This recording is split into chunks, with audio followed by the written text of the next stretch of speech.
ভারতীয় সংবিধান অনুচ্ছেদ 164(1) কি বলে? কোনো রাজ্যের মুখ্যমন্ত্রী কি ইচ্ছে করলে অসংখ্য মন্ত্রী নিয়োগ করতে পারেন? উত্তর হবে না। সংবিধানে অনুচ্ছেদে 164(1) অনুযায়ী কোনো রাজ্যের মুখ্যমন্ত্রী সহ মোট মন্ত্রী সংখ্যা সেই রাজ্যের বিধানসভার মোট সদস্য সংখ্যার 15% হবে। তবে মন্ত্রীর সংখ্যা 12 জনের কমও হতে পারবে না। উদাহরণ হিসেবে পশ্চিমবঙ্গের বিধানসভায় মোট 294 জন সদস্য রয়েছে। এর 15% হয় 44.1।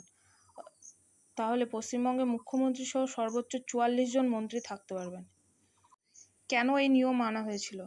অনেক আগে রাজ্যে অপ্রয়োজনীয়ভাবে বড় মন্ত্রিসভা গঠন করা হতো। তাই 2003 সালে 91তম সংবিধান সংশোধন আইন মন্ত্রিসভার আকারকে সীমিত করে দেয় এবং অনুচ্ছেদ 164(1) সংযোজন করে। তাহলে এক লাইনে মনে রাখবেন, রাজ্যের মন্ত্রিসভা বিধানসভার সদস্য সংখ্যার সর্বোচ্চ 15%, কিন্তু ন্যূনতম 12 জন হতে পারবে।